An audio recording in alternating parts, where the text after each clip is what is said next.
Près de Marfa, au Texas, un homme rentrant chez lui après son travail observe une lueur tourbillonnante sur la plaine. Il arrête son véhicule et regarde. Son corps se met à trembler.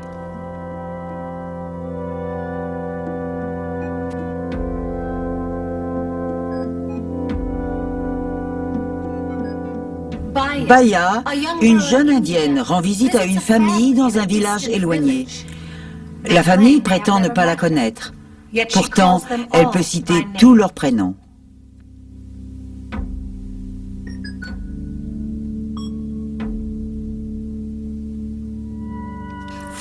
Alors qu'il traverse l'Atlantique en solo, Charles Lindbergh manque de s'endormir.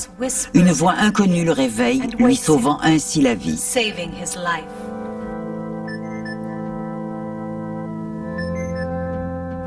Un aborigène australien est terrifié un soir par un de ses oncles, pourtant récemment décédé, qui le suit jusqu'à son campement.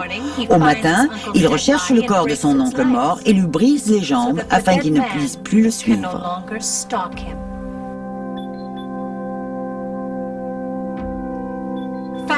Fatima, Portugal. Un groupe de personnes attend sous la pluie qui soudain s'arrête. Les nuages s'ouvrent et le soleil apparaît. Une lumière brillante inonde le ciel. « La voilà !» s'écrie quelqu'un. La Sainte Vierge.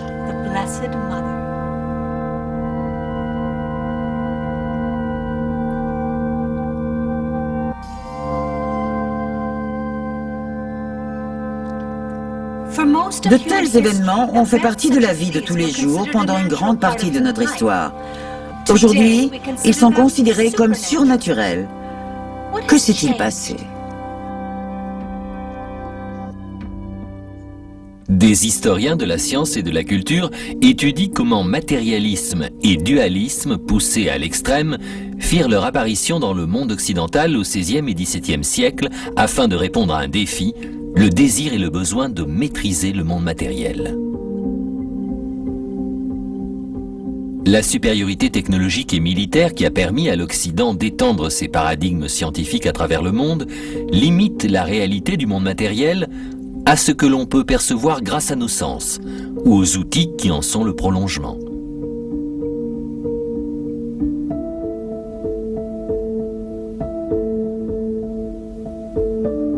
Le domaine spirituel, répertorié jusqu'à ces 300 dernières années par tous les peuples du monde, le nôtre inclus, a toujours été perçu comme étant réel et abandonné aux institutions étudiant les croyances et la subjectivité. Il est possible, comme le poète Rainer Maria Rilke le suggère, que les sens, grâce auxquels nous aurions pu les percevoir, ont été atrophiés. John Mack.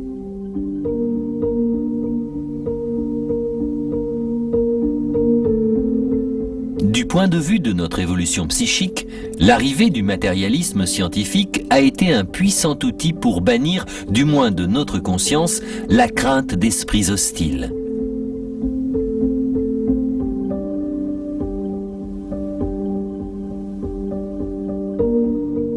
L'attrait du matérialisme scientifique est compréhensible. Il détruit la nature. Il supprime l'esprit, l'âme et la conscience en les assimilant à de vagues sous-produits de réactions biochimiques condamnées à disparaître avec la mort.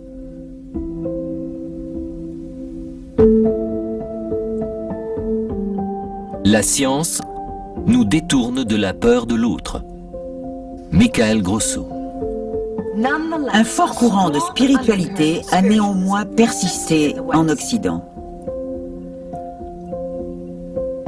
Un mouvement spiritualiste apparu à la moitié du XIXe siècle est devenu à cette époque très populaire.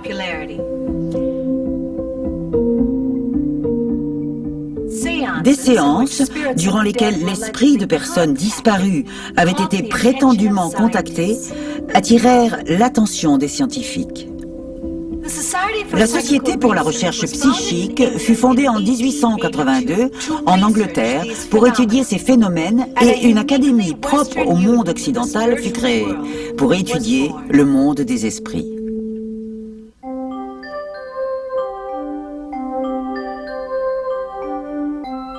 La parapsychologie est l'étude scientifique d'expériences qui, si elles sont vraiment ce qu'elles semblent être, sont en dehors du champ de perception des capacités humaines telles qu'elles sont conçues par les scientifiques conventionnels.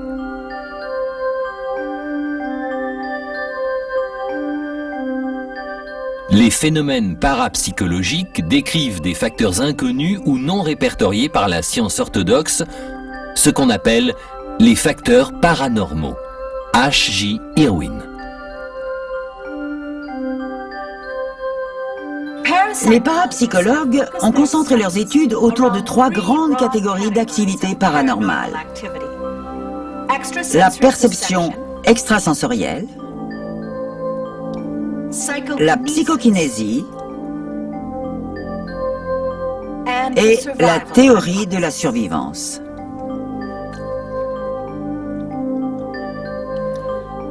La perception extrasensorielle, ou PES, englobe la télépathie, c'est-à-dire la communication par la pensée. La clairvoyance, qui est la prise de conscience d'événements non détectés par les sens usuels, et la préscience, la connaissance d'un événement futur. Les chercheurs prétendent que les expériences de PES les plus communes se produisent lorsque nous rêvons. Dans les rêves, chacun fusionne avec la dimension universelle, éternelle et inconnue de l'homme, où chacun est dans l'homme, où l'homme dans son universalité est dans chacun.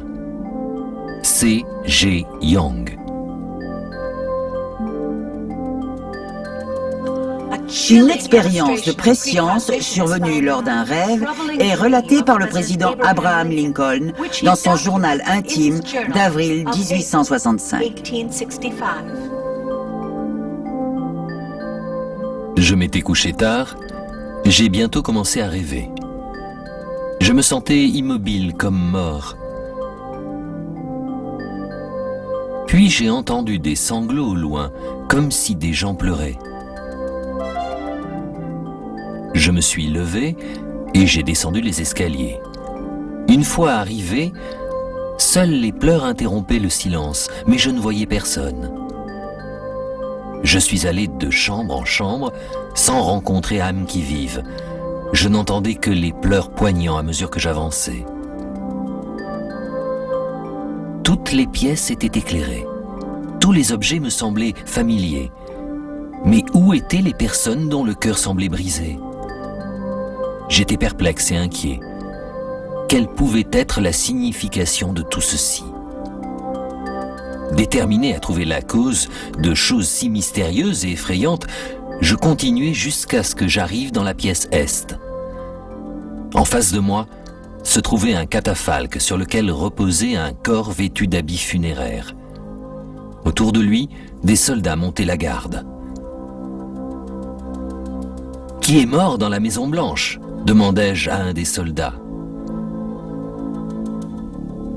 Le président », fut sa réponse, « tué par un assassin. » Une clameur attristée de la foule me sortit de mon rêve. Je ne retrouvais pas le sommeil cette nuit, et bien qu'il ne s'agisse que d'un rêve, j'en fus fortement perturbé. 10 jours plus tard, le président Lincoln était assassiné. La perception extrasensorielle n'est pas un don possédé par des individus particulièrement talentueux. Ce sont des événements inconscients normaux. Dr. Andrew Weil. Le second domaine de la parapsychologie est la psychokinésie, qui veut dire déplacement de l'esprit. Une expérience de psychokinésie comporte une action de l'esprit sur la matière. C'est-à-dire que la pensée ou les désirs d'un individu ont vraisemblablement une influence directe sur la structure de l'environnement physique. Cette influence apparaît sans la médiation d'énergie ou de mécanismes physiques reconnus, en particulier ceux du système moteur humain.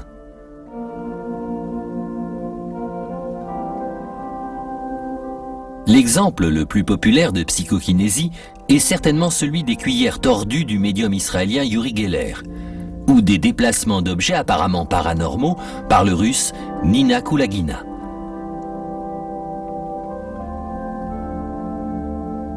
Les expériences psychokinétiques n'impliquent néanmoins pas toujours un déplacement d'objets observables. L'arrêt d'une pendule sur l'heure de la mort d'un être aimé est considéré comme une variété d'actions de l'esprit sur la matière. H.J. Irwin.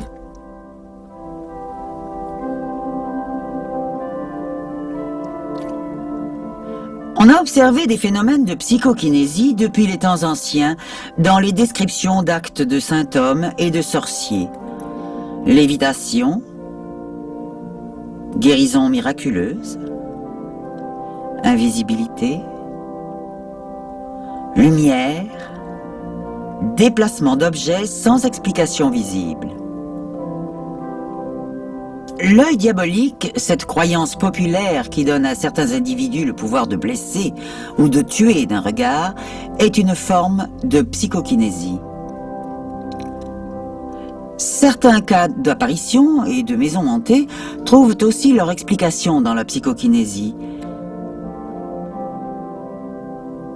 Ces actes physiques sont souvent attribués à des esprits ou à ceux de personnes décédées. Rosemary Ellen Gilley. La possibilité que certains individus puissent influencer mentalement le résultat d'un jeu de dés ne fait plus l'ombre d'un doute. Il en va de même pour la perception extrasensorielle. On en trouve constamment des exemples dans la vie de tous les jours. Aldous Huxley.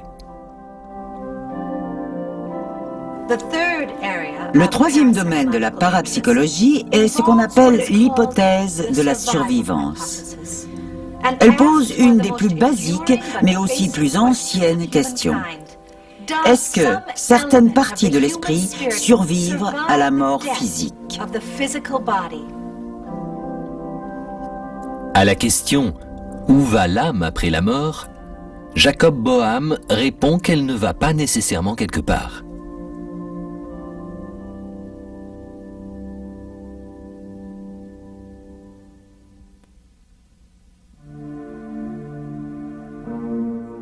Les parapsychologues cherchent des réponses dans l'étude d'une grande variété de phénomènes, comme les expériences d'esprit extracorporels,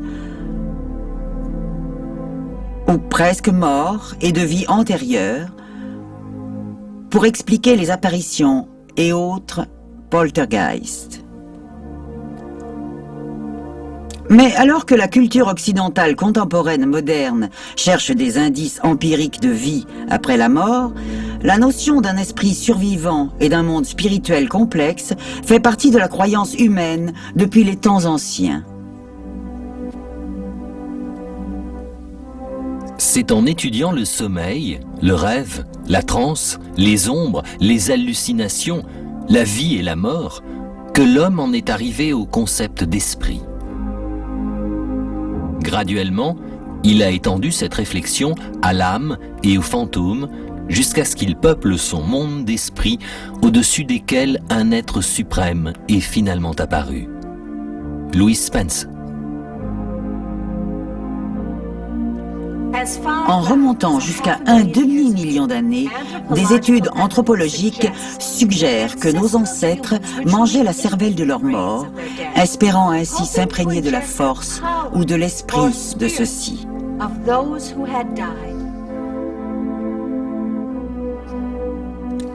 Des cimetières vieux de 150 000 ans ont été découverts, dans lesquels des corps avaient été apprêtés comme s'ils embarquaient pour une autre vie. Des pratiques similaires se retrouvent aujourd'hui chez de nombreuses cultures tribales. Il est impossible de ne pas être touché par la force, peut-être même par l'universalité de la croyance en l'immortalité chez les peuples tribaux du monde. Pour eux, la vie après la mort n'est pas une question de spéculation ou de conjecture, d'espoir ou de peur, c'est une certitude dont l'individu ne doute pas, tout comme il ne doute pas de sa propre existence. Sir J.G. Fraser.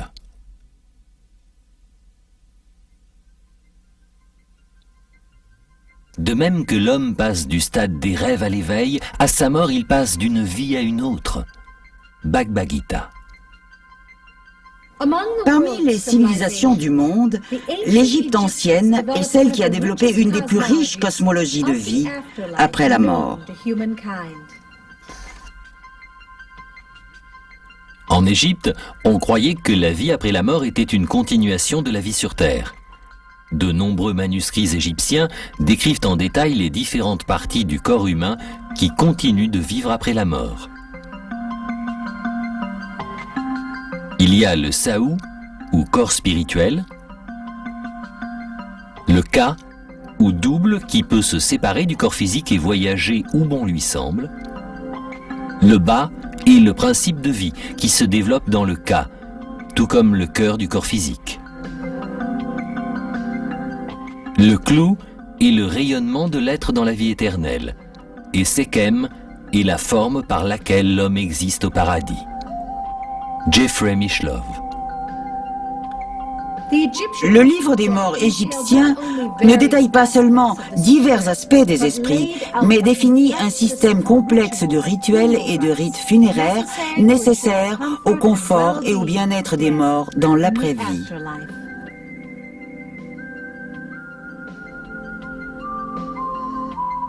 Les Égyptiens pensaient qu'il était important de préserver le corps lui-même. Dans sa forme la plus élaborée, la momification impliquait de retirer le cerveau et les intestins, et parfois chez les hommes, les organes sexuels.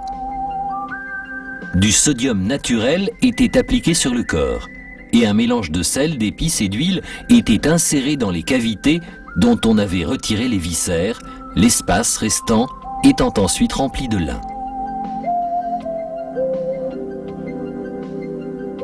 Des épices parfumées et des huiles étaient aussi appliquées sur le corps qui tout entier était précautionneusement enroulé dans des bandelettes avant d'être placé dans un cercueil. Les organes retirés étaient aussi conservés. Les viscères étaient préservés dans 4 vases qui, disait-on, étaient protégés par le dieu Horus. Le processus d'embomisation semblait imiter ce qui avait été fait selon la légende pour Osiris par Anubis à Abydos, afin que la personne morte puisse être identifiée à Osiris. Des amulettes étaient placées tout autour du corps, et on portait une attention particulière au scarabée cardiaque qui était placé sur la poitrine. Le cœur était de toute évidence considéré comme le moyen de parvenir à la compréhension spirituelle. Il n'était pas retiré comme les autres organes. Jeffrey Parinder. Contrairement à la culture occidentale, où la croyance en une vie de l'esprit après la mort n'est due qu'à la peur de mourir, des preuves anthropologiques montrent chez d'autres populations une crainte de la mort elle-même. On trouve encore, à travers le globe, des fêtes religieuses et des rites célébrant le culte des morts. Comme le festival du fantôme affamé en Chine, le jour des morts au Mexique, les sraddhas rituels en Inde, le banquet des ombres en Afrique.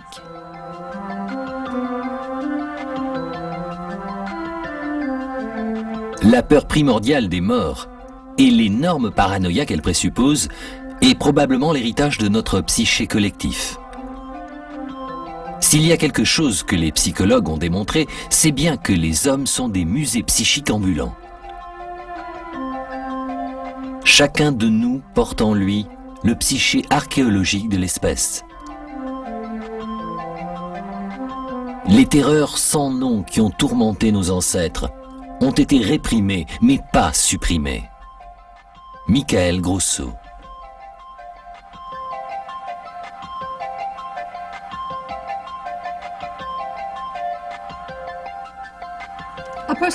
La croyance dans une vie de l'esprit après la mort physique persiste dans la culture occidentale contemporaine.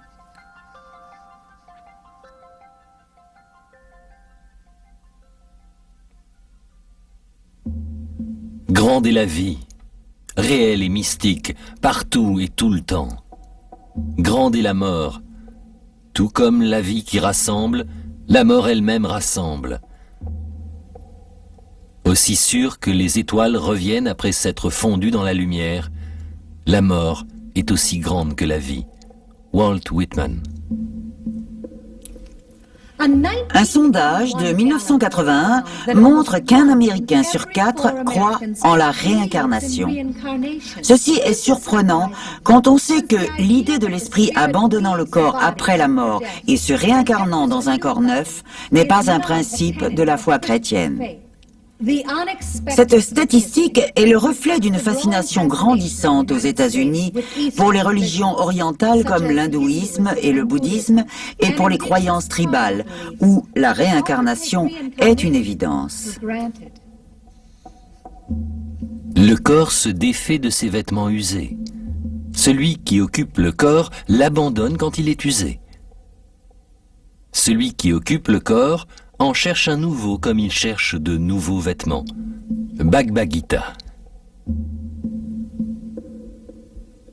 Une caractéristique commune des croyances tribales concernant la réincarnation est que l'esprit d'une personne décédée se divise après la mort. Une partie se dirige vers le territoire des morts, où il devient un esprit ancestral, alors qu'une autre partie retourne sur Terre pour animer un nouveau corps. Rosemary Ellen Guillet. Le chaman illumine de son flambeau le domaine de la vie après la mort. Kenneth Ring. Dans de nombreuses cultures, le mot chaman signifie feu ou un élément du feu. Le chaman est capable de se transformer. Les chamans sont des gens qui peuvent prendre quelque chose comme une maladie ou un problème et le transformer en quelque chose d'autre. Le chaman est un mort virtuel qui a manqué sa vraie mort d'un cheveu. Ça n'a rien à voir avec l'imaginaire poétique et allégorique sous lequel on représente souvent la mort. Pour le chaman, l'expérience de la mort est une marche de funambule entre notre monde et l'au-delà. Auger Colwitt. Cet homme, ce chaman, nous a raconté qu'il s'était d'abord senti léger et détendu pendant qu'il dansait, puis qu'il a soudainement été pris de douleurs violentes, accompagnées de nausées. Et c'est à ce moment-là qu'il a eu l'impression de quitter son corps. Son environnement n'était plus que lumière, et il se sentait perdu. Et il le dit lui-même qu'il se sent perdu. Alors, il a appelé son guide, l'esprit qui l'assiste dans ses expéditions, pour qu'il le conduise vers toutes ces lumières.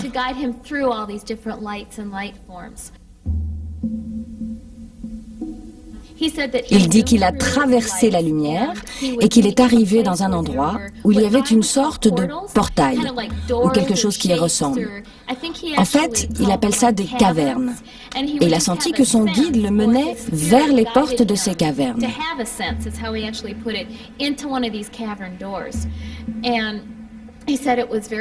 Il y régnait une obscurité. Il se sentait suspendu en dehors du temps, mais ressentant quand même la présence de cet être familier qui le guidait.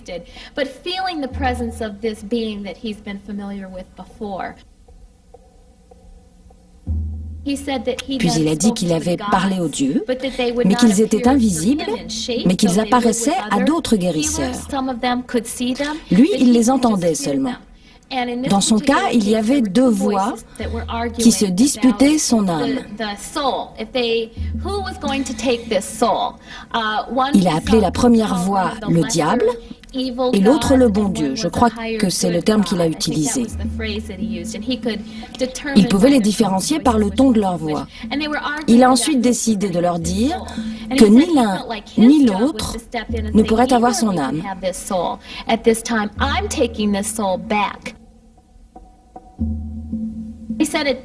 Il a alors senti son guide entrer dans son corps spirituel et lui donner la force de concentrer son énergie.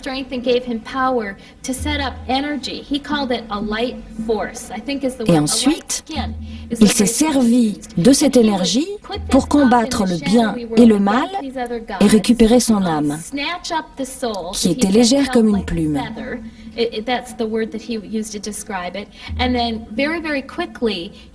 Ensuite, il est sorti des cavernes très rapidement et il a réintégré son corps.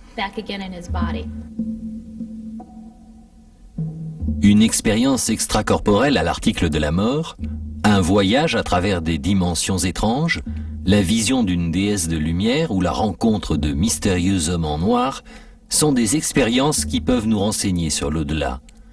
Ce sont des carrefours entre la vie et l'après-vie. Michael Grosso.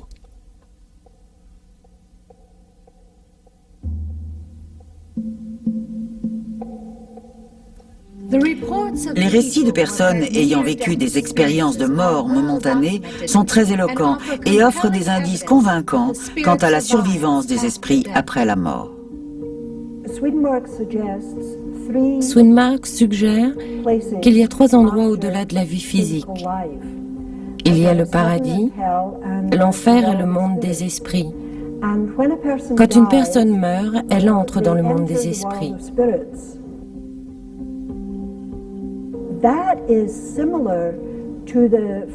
C'est ce dont parlent les personnes mortes cliniquement. Elles disent avoir traversé un tunnel et ressenti le besoin d'en atteindre le bout. Bien sûr, ces personnes en sont revenues pour nous en parler.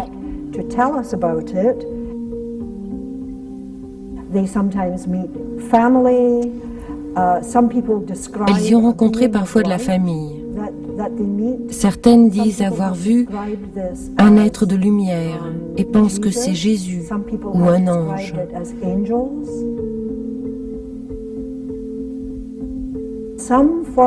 D'autres encore disent qu'elles ont entendu des conversations. Mais là encore, ces personnes en sont revenues pour nous en parler. C'est l'expérience de la mort clinique. Très souvent, selon Swinmark, quand les anges veulent communiquer avec nous, ils le font pendant cet état intermédiaire, qui correspond à ce que l'on appelle le monde spirituel ou le monde des esprits. Le siège de l'âme se trouve là où le monde interne croise le monde externe. Novalis. Les parapsychologues ont étudié les expériences de presque morts. Bien qu'ils soient très intrigués par la fréquence à laquelle elles se produisent et les similarités frappantes entre les différents cas, ils estiment que ces expériences ne prouvent pas que l'esprit survit à la mort, car la personne qui a cette expérience ne meurt pas vraiment.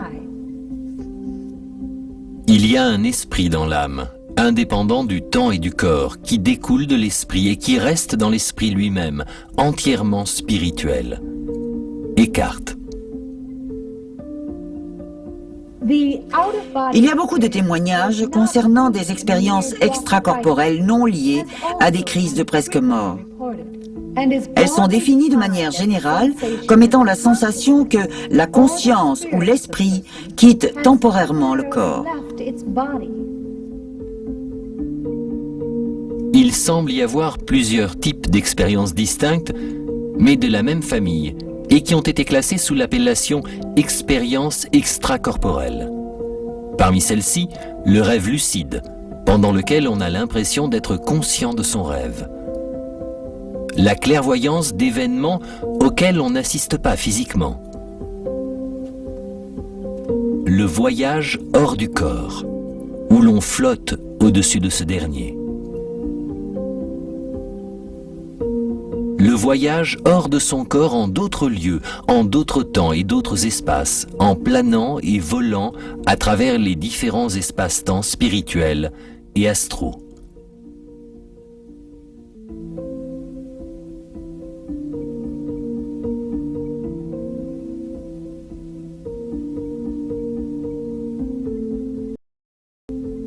Des milliers d'expériences de ce type ont été rapportées par des individus de toutes classes sociales.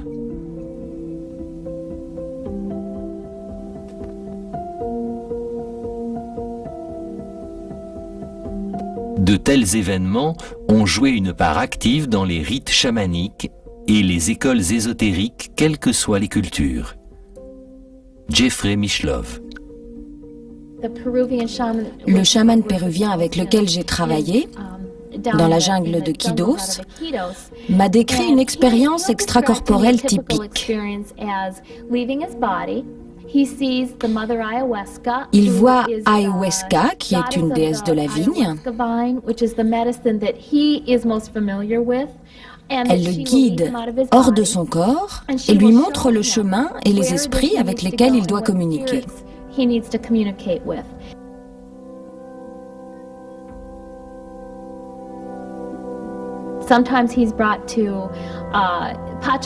Comme Mama, la déesse serpent.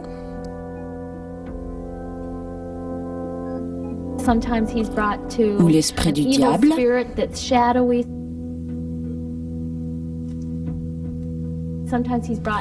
Parfois, il arrive dans un autre monde.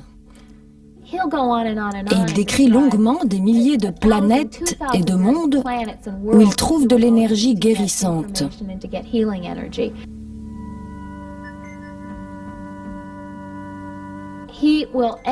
Il pose des questions à son patient. Il appelle ça le monde bleu, le monde de l'eau, le monde des esprits de la lumière, le monde des esprits sombres. Il pose beaucoup de questions et il nous raconte qu'il aime aller dans ces mondes pour assister ou apprendre à guérir.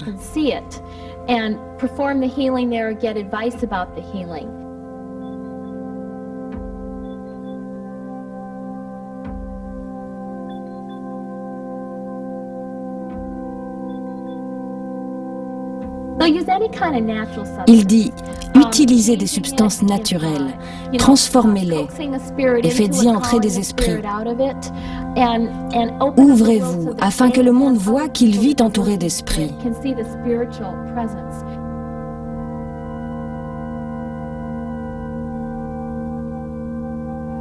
Les récits d'expériences incluant des apparitions sont universels et sont les phénomènes paranormaux qui passionnent le plus.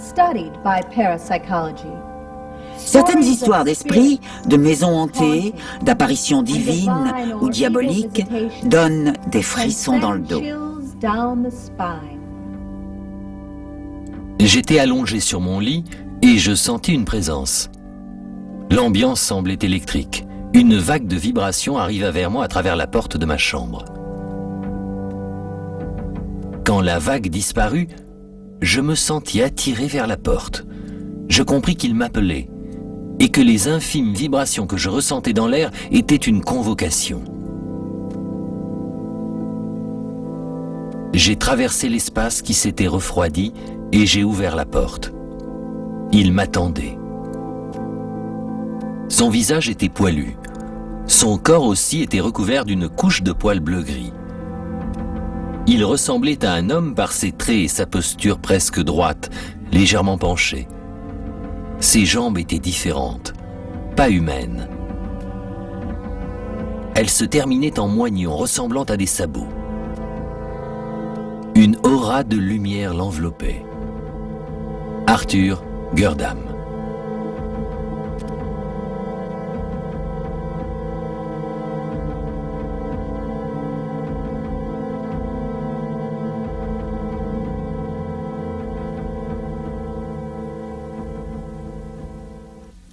Dans les cas d'apparitions divines ou mythologiques, à l'instar de l'expérience de Gurdam et de son démon, la forme physique de l'apparition est influencée par le milieu socio-culturel. La Vierge Marie,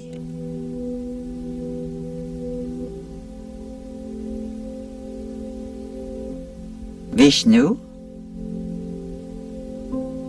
un esprit ancestral, un totem animalier, un ange gardien. La première fois que je suis allée dans la forêt, j'imaginais des fées et des lutins et j'ai entendu un bruit. Je me suis retournée et il y avait une grande créature ailée. Blanche, très grande, très brillante. sans forme, mais réel.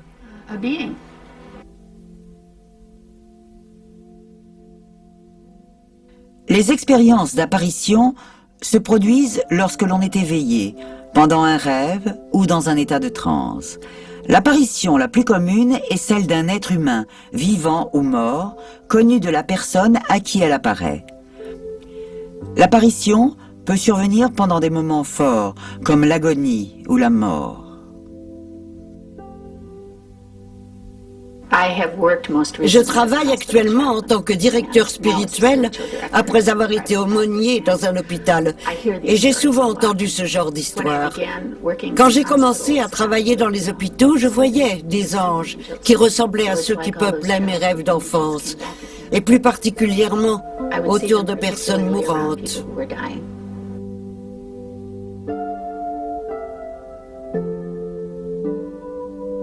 De même, une personne mourante peut avoir des apparitions d'appel, c'est-à-dire d'amis ou de membres de la famille qui sont décédés, qui demandent aux mourants de venir les rejoindre. Ces apparitions sont souvent accompagnées d'un esprit mythologique, tel un ange ou un dieu de la mort. L'ange qui vient aider les gens à mourir est très grand, accompagné d'une lumière aveuglante que l'on ne peut pas définir avec nos propres moyens physiques. Je le vois autour du lit, comme s'il secouait l'âme pour la faire sortir du corps, et je ressens une sensation d'amour et de paix. Je le vois tout le temps.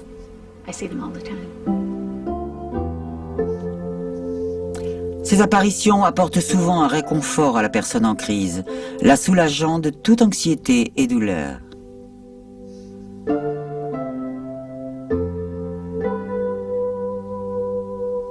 La plupart de ces apparitions se produisent quand la personne est seule.